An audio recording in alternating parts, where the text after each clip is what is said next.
Jemaat dipersilakan duduk.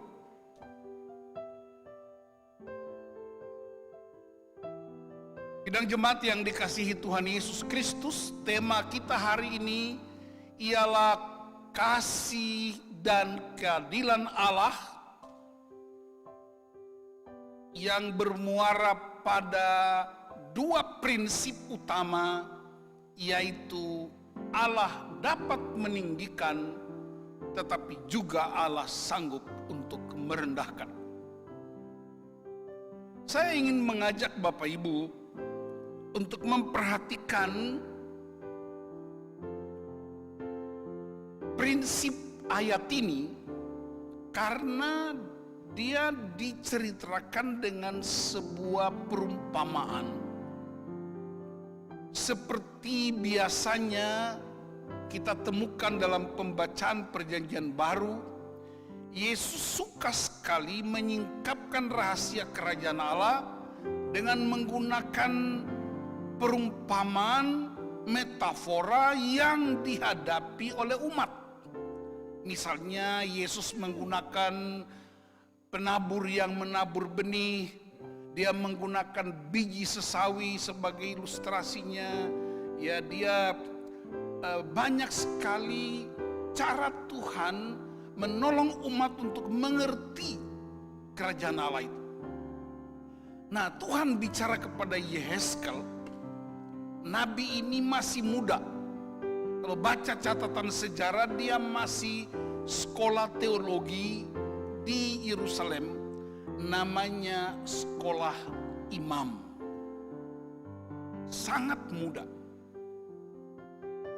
Dalam peristiwa ketika itu, Tuhan mengizinkan bangsa Asyur dan bangsa Babel, bangsa kafir, untuk menghukum Israel, karena Israel dianggap tidak lagi setia dengan janji kepada Allah. Jadi Bapak Ibu saudara-saudara, Allah sangat mengasihi umat manusia.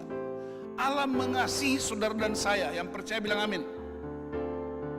Tetapi kasih Allah tidak boleh diremehkan. Kasih Allah itu Kristus sendiri di atas kayu salib.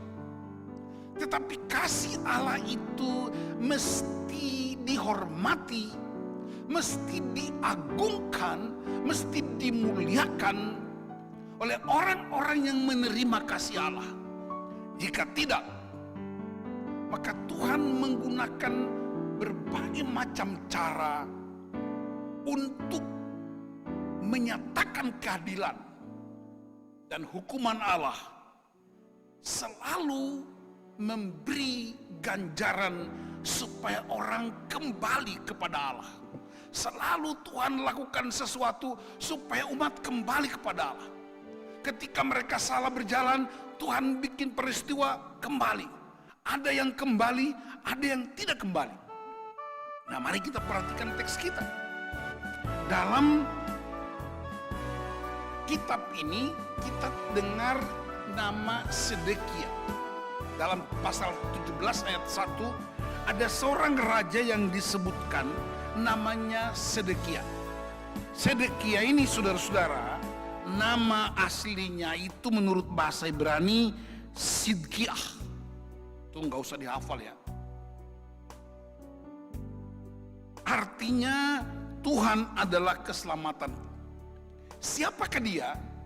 Rupanya dia diangkat oleh Raja Nebukadnezar dari Babel untuk menggantikan pamannya Yoyakin yang sudah dibuang ke Babilonia. Jadi pembuangan umat Israel ke Babilonia itu tidak serentak, dia bertahap. Dan menurut kesaksian dua raja-raja, yang pertama diangkut 10.000 orang. Kemudian tentara-tentara, semua yang dikalahkan.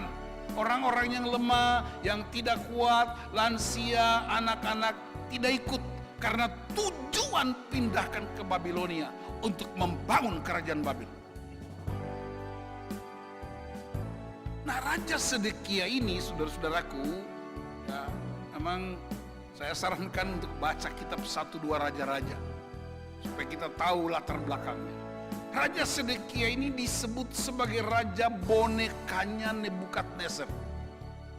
Dia Nebukadnezar berharap melalui Raja Sedekia seluruh kekuasaan Babel itu, seluruh kekuasaan Raja Nebukadnezar dapat diaplikasikan di Yehuda, di Yerusalem. Tapi ternyata Sedekia, dia berontak.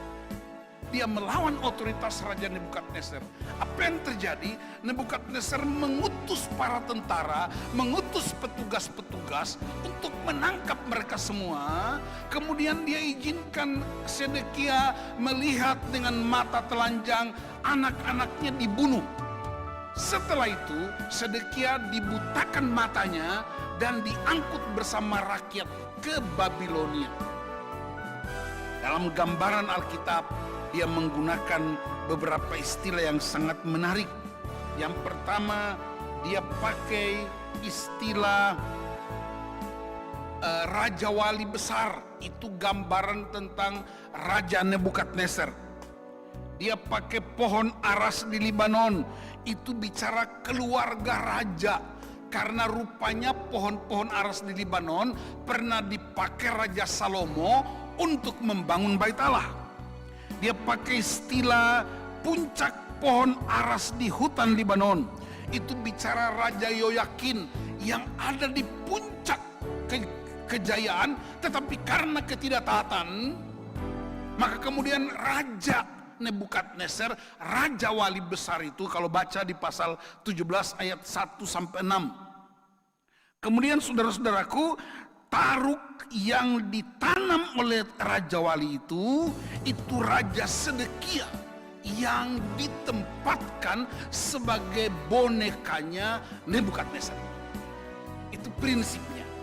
Tapi kemudian Tuhan bilang, aku akan mengambil rantingnya, cabangnya, untuk menanam di gunung Israel yang lebih tinggi dari semua gunung. Sebenarnya saudara-saudara, Gunung Sion tidak lebih tinggi dari Gunung Nebo.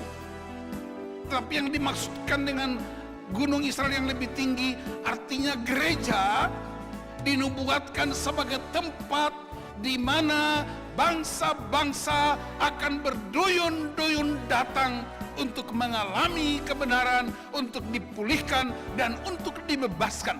Itu juga disampaikan oleh Yesaya. Saya ajak jemaat untuk kita buka Yesaya pasal 2 ayat 2-3 supaya kita mengerti apa yang dimaksudkan dengan istilah gunung yang tinggi, gunung Israel yang tinggi. Yesaya 2 ayat 2 dan 3. Perhatikan ayat ini. Akan terjadi pada hari-hari yang terakhir, gunung tempat rumah Tuhan akan berdiri tegak di hulu gunung-gunung dan menjulang tinggi di atas bukit-bukit. Segala bangsa, perhatikan, segala bangsa akan berduyun-duyun ke sana, dan banyak suku bangsa akan pergi serta berkata, mari kita naik ke gunung Tuhan, ke rumah Allah Yakub, supaya mengajar kita tentang jalan-jalannya, dan supaya kita berjalan menempuhnya. Sebab dari Sion akan keluar pengajaran dan firman Tuhan dari Yerusalem. Rupanya dalam masa pembuangan, Allah ingin supaya Israel kembali kepada Allah. Caranya dia memberi pengharapan yang baru. Pengharapan yang baru, seluruh proses yang kamu jalani, aku akan mengubahnya menjadi sebuah kemuliaan supaya bangsa-bangsa mengenal aku dan mereka belajar dari engkau.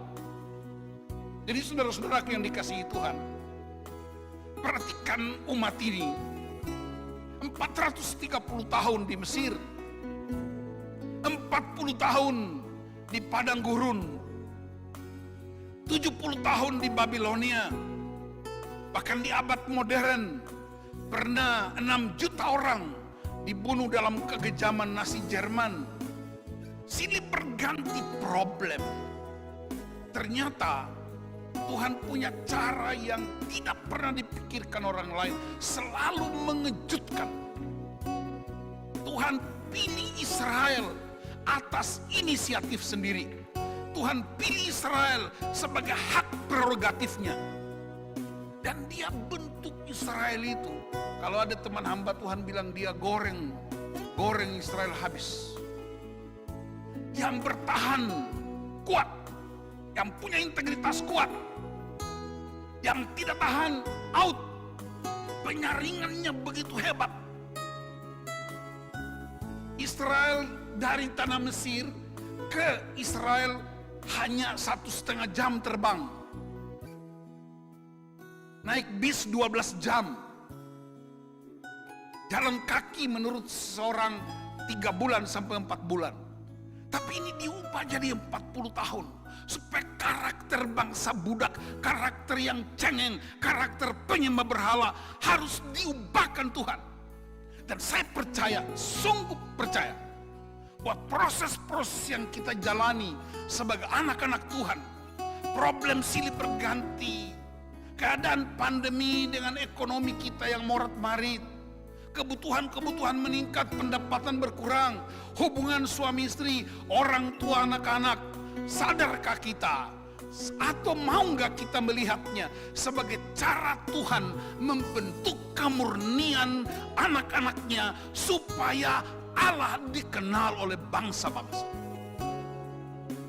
Karena itu siapa yang berontak, dia ditundukkan, dia direndahkan. Sedekia masih muda, umur 21 tahun. Dia mengganti pamannya yang berusia 18 tahun. Betapa hebatnya ketika Anda ingin meninggikan dirimu, tidak ada orang yang bisa jatuhkan engkau.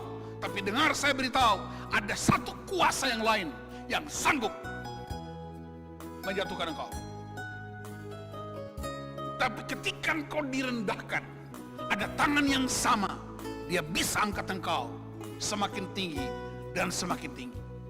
Problemnya ada pada respons kita terhadap semua peristiwa yang terjadi dalam hidup kita.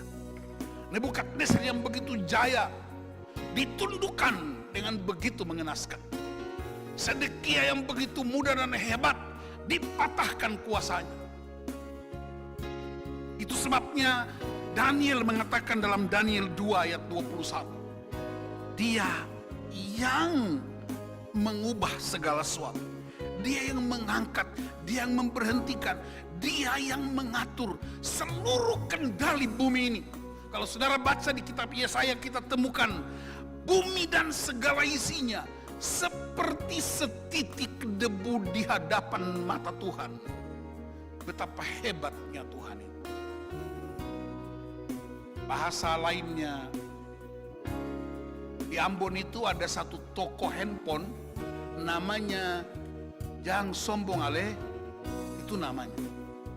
Itu pas di pusat kota. Jadi tulisannya toko itu tulis besar-besar. Toko handphone namanya Jang Sombong Ale. Jangan sombong kamu. Coba bilang sama sebelah, jangan sombong. Masyarakat modern menghormati orang, kenapa? Karena hartanya banyak. Sekalipun dia bodoh, tidak berpengetahuan, tidak berhikmat, tapi hartanya bisa menentukan di mana dia duduk. Jabatannya menentukan di mana posisi duduknya. Kekayaannya. Perhatikan di Alkitab. Ketika Salomo jadi raja, harusnya dia minta 5 hal. Aku harusnya minta kekayaan, harta benda, umur panjang, nyawa pembenci, dan kemuliaan. Tapi Salomo tidak minta ini. Yang dia minta adalah hikmat. Dan ketika saya periksa Alkitab, 1 Korintus 1 ayat 30 berkata, hikmat adalah Yesus Kristus Tuhan. Wow, betapa hebat. Karena itu yang biasa sombong. Orang sombong itu saudara-saudara, itu jalannya bukan angkat muka begini. Jadi kalau saudara ketemu orang jalan sambil kepala ke atas, belum tentu dia orang sombong. Mungkin semalam dia tidur kepala salah bantal, jadi agak ke atas sedikit. Tapi ciri-ciri orang sombong, yang pertama, dia tidak butuh Tuhan. Yang kedua, dia tidak butuh orang lain. Dia tidak butuh nasihat apapun. Orang sombong selalu merasa lebih dan di mata dia semua orang selalu bersalah. Nggak ada benarnya di depan mata dia. Sedikit-sedikit salah. Ini salah, baca Alkitab salah, doa salah, jalan salah, naik mobil salah, makan minum, semuanya salah. Itu orang sombong. Saya berdoa supaya GKO Bintaro tidak ada orang sombong. Amin. Amin. Ada atau tidak ada? Tidak ada yang ngaku. Nah, mari kita periksa. Allah menjatuhkan Nebukadnezar. Allah menjatuhkan Sedekia. Kenapa? Karena mereka melawan otoritas Allah. Cara melawan otoritas Allah selalu untukku. Nanti baca di kitab Amsal 30. Anak dari satu hewan yang suka nempel di kaki manusia itu apa namanya? Lintah. Lintah itu punya dua anak. Dua anak perempuan, lintah. Amsal 30 ayat 15. Lintah punya dua anak perempuan. Yang pertama namanya untukku, yang kedua namanya untukku. Di gereja ada aja yang salah. Karena apa? Dia datang bukan untuk memberi, tapi untuk mengambil. Dia pergi kemana-mana untukku. Itu ciri orang-orang yang meninggikan dirinya. Dan karena itu, kalau Anda dan saya adalah salah satu dari situ, dengar firman Tuhan, bertobatlah. Jika tidak, Tuhan akan berkuasa menurunkan engkau dan engkau akan mengalami keterpurukan yang hebat. Tetapi ketika engkau direndahkan oleh orang lain, Alkitab berkata, aku Allah yang mengatakannya, engkau akan diangkat tinggi. Seperti Raja Daud dengan tahtanya, ketika Allah mengangkat dia begitu tinggi dan menjadi berkat buat bangsa-bangsa. Pesan-pesan ilahi dalam teks ini, yang pertama kita belajar bahwa ada keadilan Allah. Apa keadilan Allah? Dia menghukum dosa dan pemberontakan. Apa kasih Allah? Kasih itu menerima, memulihkan, dan membebaskan. Dan dua prinsip ini, keadilan Allah dan kasih Allah, itu berjumpa. Walaupun saudara-saudara pernah dengar kisah ini, tapi sebaiknya saya cerita untuk menemukan apa yang dimaksud dengan keadilan dan kasih itu berjumpa. Pemberontakan Kekaisaran Tsar pada abad 18 di Rusia oleh seorang jenderal bernama Shamila. Shamila bikin pemberontakan dan dia bikin pengumuman, siapa yang mencuri bekal kita, siapa yang mencuri di gudang-gudang penyimpanan makanan, dia akan dihukum, dirajam di atas panggung, disaksikan oleh rakyat. Dan setiap hari ada saja yang mencuri, mereka dirajam. Kenapa? Karena mencuri makanan itu membahayakan persediaan logistik dari Raja Shamila. Suatu ketika petugas-petugasnya tidak bisa menangkap orang ini. Mereka tahu ada pencurian, tapi tidak bisa menangkapnya. Ternyata orang yang ditangkap itu adalah ibu kandung dari Jenderal Shamila. Saudara perhatikan, ibu kandungnya sendiri. Tapi raja berkata, sudah ada peraturannya.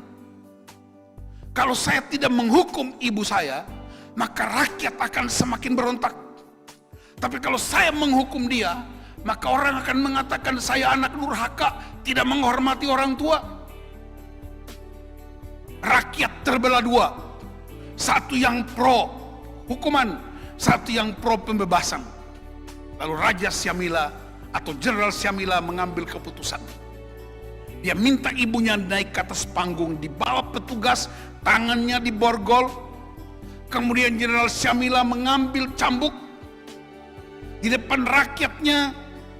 Lalu kemudian dia buka baju jenderalnya, dia buka baju militernya, dia memeluk ibunya yang sedang berlutut di atas panggung. Kemudian dia serahkan cambuk itu kepada salah satu petugas. Dan dia berkata, sekarang aku menghukum ibuku karena dia melanggar perintah. Sekarang engkau cambuk tubuhku menggantikan ibuku yang sedang kupeluk. Itu kisah pemberontakan di Kekaisaran Tsar pada tahun 1901 atau 1890. Gambaran itu menunjukkan bahwa Allah menghukum pemberontakan, Allah menghukum kejahatan, Allah menghukum keadilan. Tapi Anda dan saya tidak sanggup menghadapi hukuman itu. Dan karena itu Yesus datang, dia seolah-olah memeluk kita. Dia mengasihi kita, dia memeluk engkau, dan dia dirajam, dihukum untuk menggantikan saudara dan saya. Itulah keadilan Allah dan kasih Allah berjumpa di atas kayu salib. Bukankah itu sesuatu yang dahsyat dan luar biasa? Bukankah itulah anugerah Allah yang begitu hebat? Bukankah itu cara Allah meninggikan umat yang percaya kepadanya? Jadi mau apa lagi? Tunggu apa lagi? Alkitab berkata anaknya yang dia kasihi saja, dia mau mati buat kita. Apalagi yang tidak dia berikan buat engkau. Damai sejahtera, dia sumber damai sejahtera. Sukacita, dia sumber sukacita. Keadilan kasih, dia sumbernya. Bahkan bumi dan segala isinya, dia yang ciptakannya. Dan karena itu hari ini, saya berdoa supaya kita semua bersedia merendahkan hati ketika problem-problem itu muncul. Ketika pandemi ini terus berlangsung, rendahkanlah hatimu untuk belajar bahwa proses ini, keadaan ini menolong kita untuk mengangkat wajah kita dan berkata, Engkau Allah yang dahsyat dan ajaib. Engkau yang mengatur waktu, Engkau yang menggantikan raja, Engkau yang mengubah segala sesuatu. Dan karena itu praise the Lord, hanya Engkau Allah yang hidup. Itulah respons yang membuat Engkau ditinggikan. Ayat terakhir, Ulangan 8 ayat 2. Apa yang Tuhan nyatakan? Saya ajak kita buka Ulangan 8 ayat 2. Supaya kita tahu proses ditinggikan, proses direndahkan. Kita tahu untuk apa semua peristiwa yang sedang kita jalani. Ulangan pasal 8 ayat 2, perhatikan ayat itu, dia bilang begini.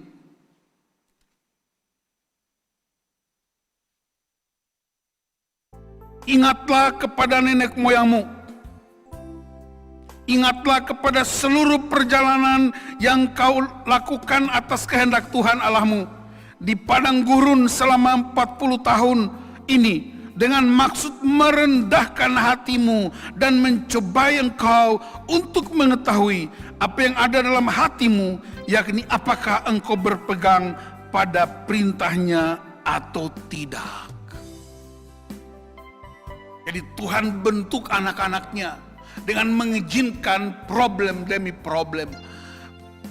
Pembuangan di ke Babilonia adalah sebuah tsunami besar yang memporak-porandakan hati orang Israel, menghancurkan seluruh pengharapan karena mereka terpisahkan dari pusat peribadatan, yaitu Bait Allah di Yerusalem. Bait Allah bukan sekedar tempat ibadah, tapi Bait Allah bagi orang Yahudi adalah tempat kediaman Allah. Ketika mereka disingkirkan oleh bangsa kafir, ketika mereka dibuang ke Babilonia, atas dosa para raja, atas dosa mereka sendiri, Allah sedang bekerja untuk mengembalikan mereka kembali kepada Allah. Jadi saudara bisa rumuskan apa yang sedang kita hadapi. Saudara bikin daftar sendiri untuk merenungkan. Apakah daftar-daftar yang kita alami lebih hebat dari tsunami di Babilonia? Apakah daftar-daftar yang kita alami lebih hebat dari peristiwa padang gurun? Apakah peristiwa yang kita alami lebih hebat dari peristiwa di Mesir? Apakah yang kita hadapi lebih hebat dari Holocaust di Jerman? Hanya gara-gara nggak ditegur pendeta aja, tersinggung nggak mau ke gereja. Jangan jadi orang Kristen cengeng. Jangan jadi warga gereja yang baperan.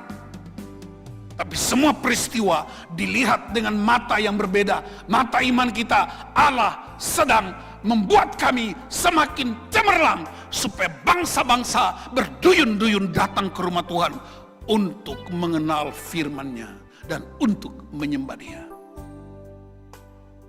Pesan saya yang terakhir dalam khotbah ini. Yang pertama,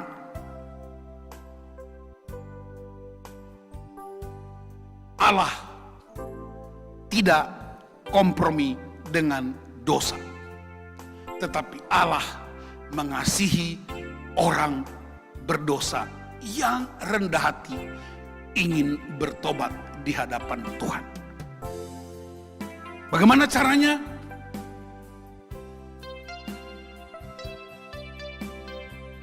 Mungkinkah saudara pernah rasakan ini? Saudara mungkin pernah rasa bahwa Tuhan pernah tinggalkan engkau karena begitu banyak daftar problem. Dengar saya beritahu, Tuhan tidak pernah meninggalkan perbuatan tangan. Dan di atas kayu salib, puncak dari seluruh peradaban dunia, puncak dari semua kasih Allah, puncak dari keadilan Allah, salib Kristus adalah pengasihan Allah. Salib Kristus adalah keadilan Allah.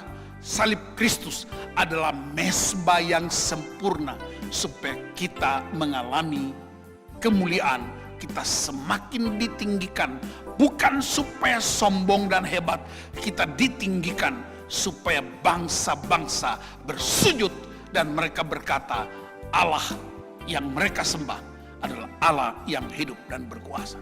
Tuhan memberkati kita untuk hidup dalam keadilan dan kasih Allah yang sempurna. Amin.